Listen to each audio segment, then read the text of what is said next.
I watched a lot of early reviews and first impressions about the Peloton Guide on YouTube. I seriously watched a buttload, and chances are that might be what you're doing right now. I even drove myself to the Peloton store once it was released so that I could check it out for myself. The classes wouldn't load, the salesperson didn't know anything about it, and I left thinking that this thing right here sucked. I told my wife I was just going to go into the store to check it out, and the second that I walked out after seeing the Peloton Guide, I just shook my head and said no. But then some people on Reddit and YouTube started saying that the guide was not only getting better because of a large software update, it was actually getting good. The guide ended up being $50 off on Amazon, so I ended up getting it anyways despite my really bad first impression of it so that I could test it out at home, and I bet we'll see that $200 price for the guide again around the holidays. Also, random side note, but did you realize you can order a Peloton or Peloton guide on Amazon now? I'll add a link to the guide to the description if you've been interested in checking it out, and we all know that Amazon makes returns a whole lot easier if you decide that it's not for you. You're probably watching a few videos about the guide right now, so stay tuned to learn what I like about the guide, where it still needs work, and if I'm gonna return this thing.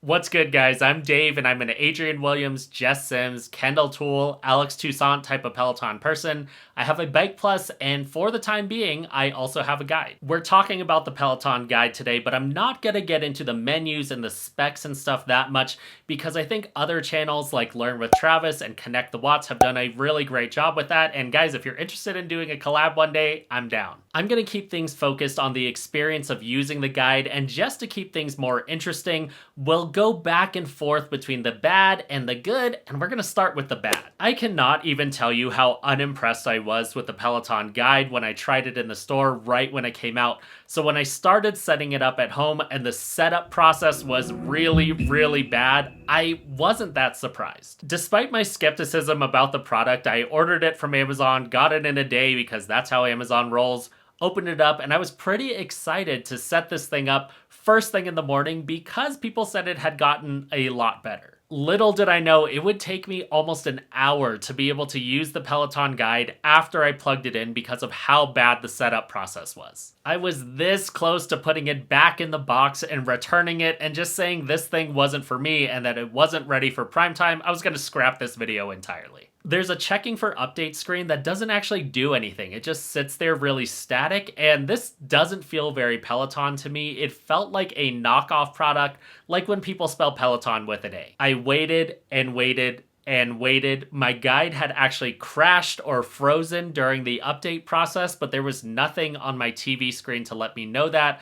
I had to unplug it and plug it back in, just taking a guess to bring it to life. Also, I have super fast internet, so it wasn't my connection. So the setup, I'm gonna give it a D+, but you only have to do this once. Okay, now for something good. The space that I have allotted to use the Peloton Guide doesn't actually meet their recommendations. The person in the showroom thought that my space was gonna be too tight for the guide to be able to see me and put my body fully in the frame. The guide is supposed to be at least 3 feet off the ground. Mine is about 2 feet off the ground, and you're supposed to be about 6 to 8 feet away from the camera. I'm probably closer to 4 to 5 feet away from the camera. And despite the fact that it's not the most flattering angle in the world because the camera is lower and it's looking up at me, it works just fine. My body is fully in the frame and it has no problem seeing what I'm doing. I can squat, I can stand up, I can lift my arms above my head, and the guide can put me in the frame. So if you're not sure if you're going to be far enough away from the guide for it to work in your house, I wouldn't worry that much about it unless you're standing really close to the guide, or you're going to like put it on the floor or on top of a small cardboard box. You need a little bit more height than that, but I think that it's going to work for a lot of setups.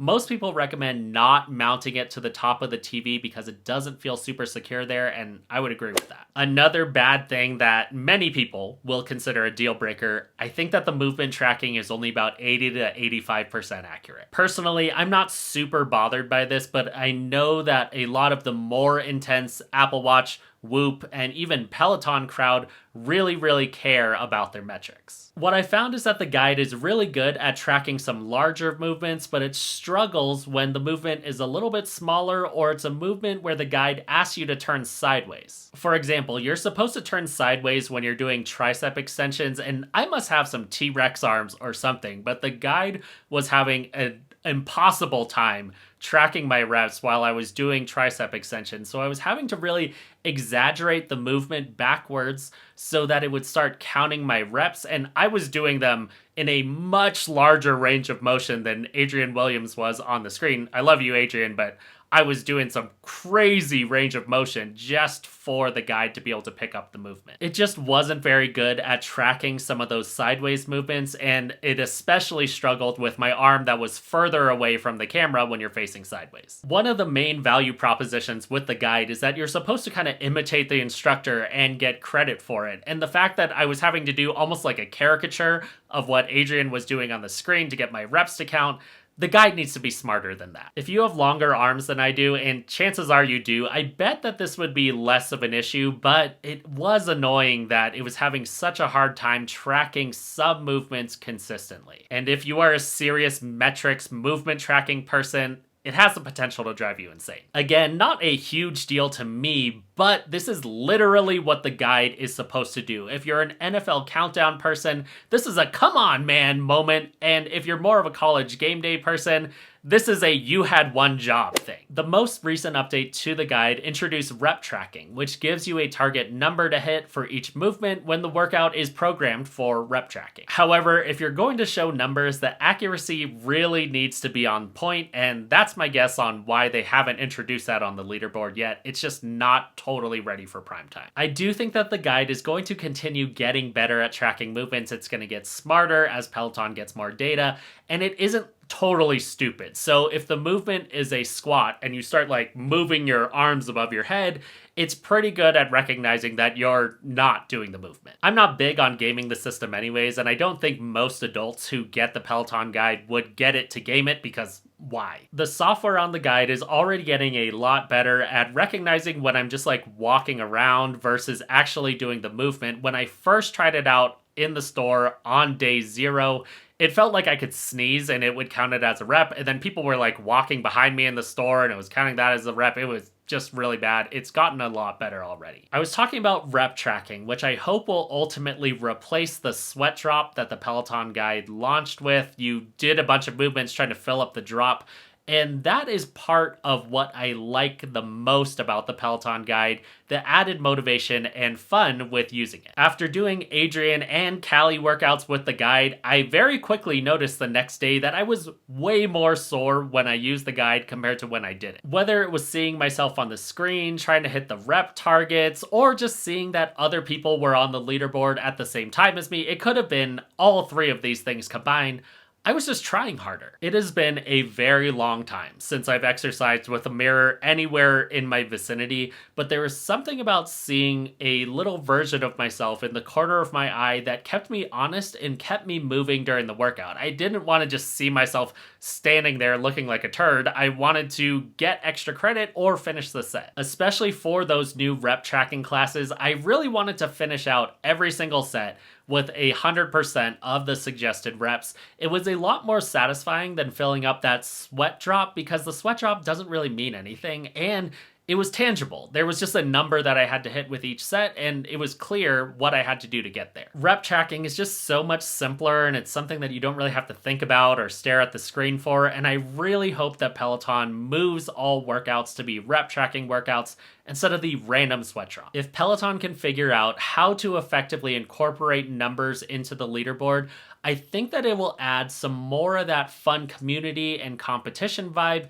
into the experience, even if that competition is you with yourself. Another bad thing about the guide is that it's clearly capable of zooming in and out and finding you while you're setting up the camera, but once the workout starts, it really needs you to stay in the frame. This is when you know a product was designed by people who probably don't have kids or dogs, like how the Peloton Bike launched without a pause button for your dog throwing up in the hallway. We have a 2-year-old and 3 dogs. Weird stuff happens all the time all up in here, and it's crazy that the camera has this functionality, but it turns it off during the workouts. When you're setting up the guide, you are actually pretty impressed with how the camera zooms in and zooms out, and it finds you, and you're like, man, this thing is actually pretty cool. But once you're in the workout, it just needs you in the frame, and that's super silly because clearly the camera is capable of doing it, and they initially marketed the guide as having like AI smarts, and that's not smart, that it needs you to basically stay in place. When I was filming this video, I was actually very shocked when I walked out of the frame that the guide didn't automatically zoom out. Especially for movements like bear crawls or forward lunges, there are people who just prefer to move around the room if their space allows, instead of being confined to a mat. In this sense, the Peloton guide is making you adjust to it instead of it adjusting to you, and to me, that's a bad experience. If you have an Amazon Echo at home, you know that you kind of have to learn how to talk to the Echo, and in the same way with the guide, you kind of have to learn how the guide wants you to work out.